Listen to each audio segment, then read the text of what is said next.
Naiwang mag-isa ang goalkeeper natin. Tapos under 10 naman, meron pang player na nadisgrasya. At lahat ng yan ay nangyari sa final games ng ating junior footballeros sa Peñafrancia Children's Cup journey natin. Kaya kapit lang juniors at panuorin na natin to.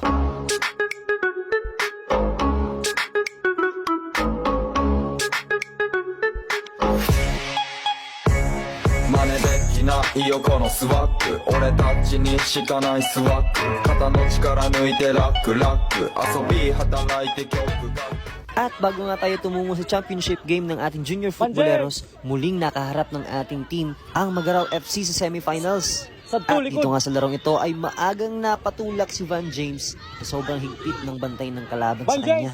Sa nakaraang laro kasi alam na nila na si Van James ang gumagawa ng play namin. Kaya as expected, papabantayan talaga siya ng mahigpit ng coach ng kabilang team. Boom! Sabat ka mo, sabat! Bye na! Sabdo mo na kay Van James. Kusuga, kusuga!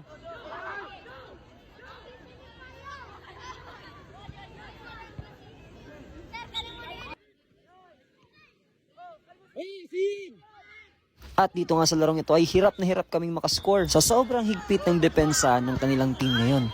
Unlike nung naunang laro na kung saan nakagawa kami ng 6 na puntos. Pero this time, mukhang kailangan ko mag-isip ng ibang strategy para makapuntos kami. Kasi halatang hinihigpitan nila ang striker ko. Counter! Pero kahit papaano kung napapansin nyo ay nasa amin pa rin ang possession ng bola. Madalas kami ang tumitira sa goal. Kaso nga lang, hirap na hirap talaga kaming butasin ng kanilang depensa. Idagdag mo pa dyan yung putik sa field na siyang nagpapabigat sa mga sapatos ng mga bata. Boom. Pasa, pasa!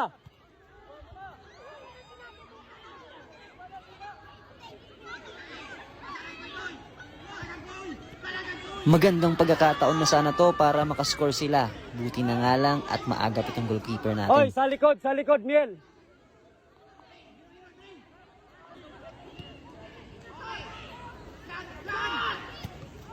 Diretso, diretso! Strike mo! At nagpatuloy nga yung ganitong laro ng ating team at ng Magaraw FC. Talagang sinubukan nila ng sobra para makascore sa round na to. Pero dahil semifinals na to, meron tayong second half. Sa...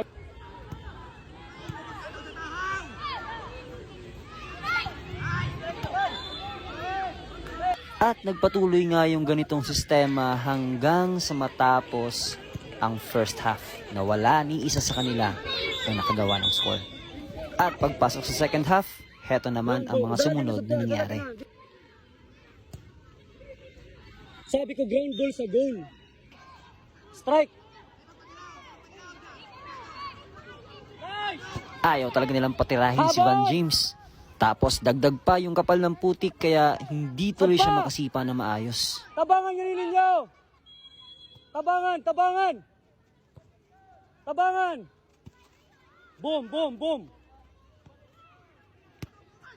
Boom! Siyan, pasa! Strike! Palubuwa! Boom! Ay! Dito nga ay nafe-feel ko ng pagod na ang ating mga players. Wala na ding nangyayari sa kanilang passing dahil na-stuck ang bola sa putik.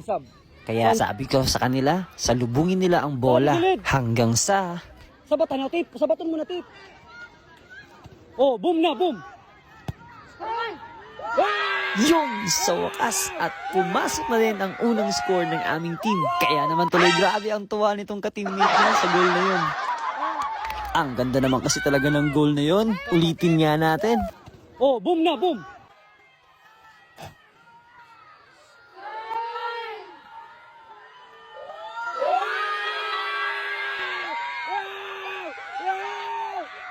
Oh, di ba? Top corner. At alam ko, sure ako na lahat ng strikers kapag ganito ang naging score nila ay hindi nila makakalimutan hanggang sa kanilang pagtanda. Boom, boom, boom! Boom! Sayang at hindi pa pumasok, corner patuloy. Yan! Sabi ko baga kanimo. Oh, apiri. Sabi ko At baga kanimo. yun, nakascore na naman ang ating team. 2-0 na ngayon ang score. At dahil patapos na din naman ang oras, kaya ipinasok na din natin ang iba pang mga reserve players Oh, natin. balyoy. Mahalagang gawin din natin yun, coaches, para yung mga newbie natin ay mag-gain din sila ng bagong learnings at skills. Dahil sabi nga natin, di ba? Experience is the best teacher. Pre.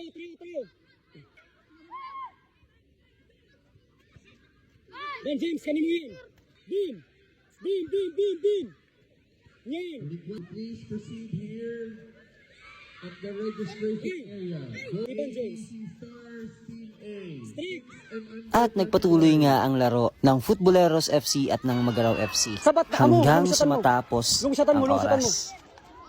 Sige, di magpa. Again, team Nice game. under AB. At syempre, after the game, ay nagpasalamat din tayo sa kanila. At ang nakakatuwa pa nga doon ay yung ilan sa players sa kanila ay nagpa-picture pa sa atin. Kaya sa Magaraw FC, shoutout po sa inyo. At pagkatapos yan, tumungo naman tayo sa ating under 10 category na kung saan nakaharap naman nila sa semifinals ang Labo FC. At heto ang kanilang naging laro.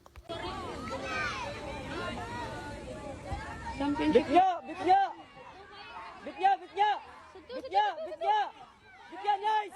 Oh, goal!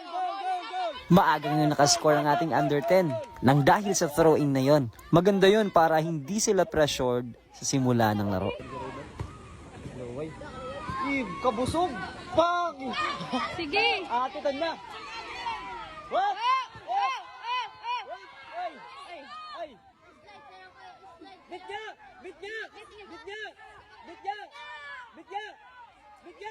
Nice! Sige!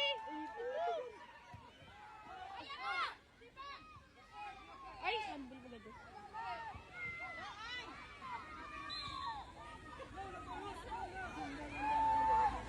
Sige!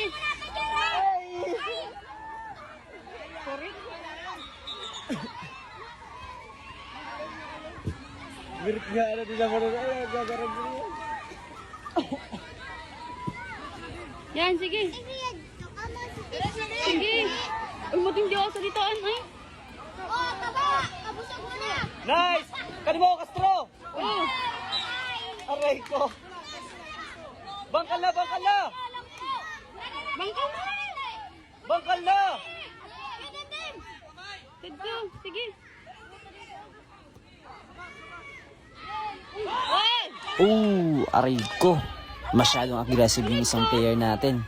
Buti na lang hindi naman siya napano. Ay, arog ka! Dapat daluwaan!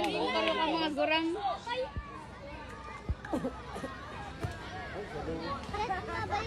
Matindi ka sa likod pa, oh! Buray pag dumagduag pa yan. Oh. Ito!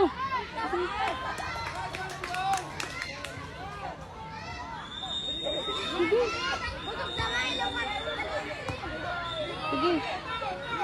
Yan, sige!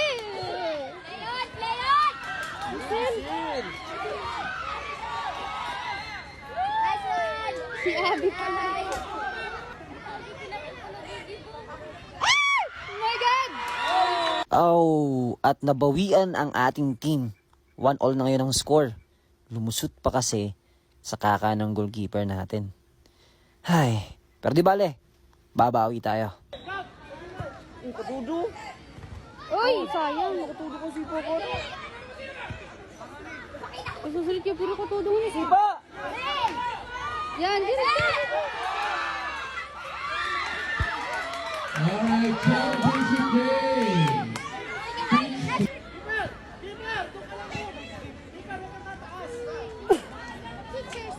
Goal to goal, Castro! Goal! Goal!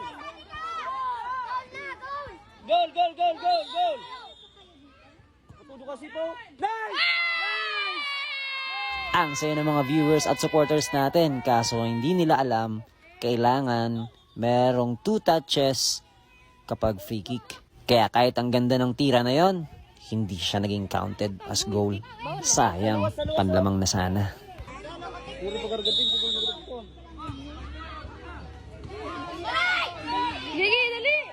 Tugas. Ah. Handball. Handball. Ay, buko.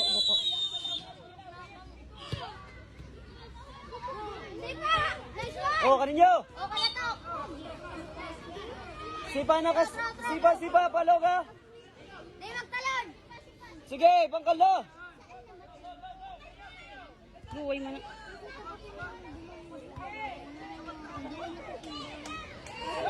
Sige, dali!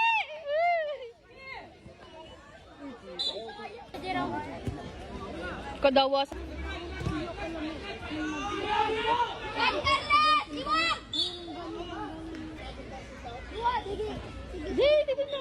Hala.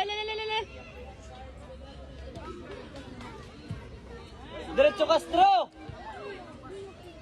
Ay, ulong tro. Sige, bit nga. Dali! Oh, ay, captain! Captain! Naging goalkeeper! Nice one! At dito nga sa part na to ay nahawakan ng depensa ng kalaban ng bola. Kaya naman, handball ang inaward ng ating referee. Penalty to. At kung magkataong may pasok to, ito na ang magbibigay ng aming kalamangan. Castro! Sigurado yan, sigurado. Kinaktan!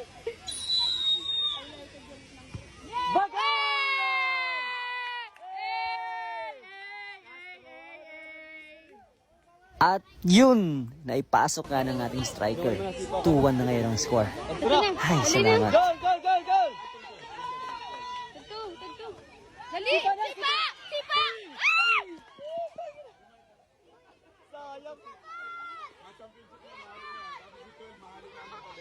Bang! Uy! Ano mo pala yung goalkeeper? Bangkala!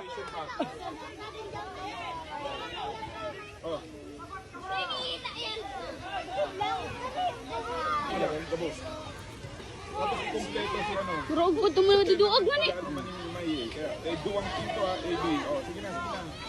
Oh. Lalo na itong 12, buto. Sige yan! Kutod! Dali! Ay! At dito naman nga sa part na to ay tinamaan ng sipa ang legs ng ating player. Nasipa. Kaya naman tuloy, natumba at kinailangan natin siyang palitan. Dali! Oh my God! At hindi nga nagtagal ay natapos ang larong ito sa score na 2-1. Lamang ang ating team. Kaya naman, parehas ang ating under 12 at under 10 pasok sa final games. Kaya naman juniors, tara na! At isunod na natin agad ang final games ng ating under 10 at under 12 category. Okay, battle for first. Pangalanan versus Santos. Area for bowling.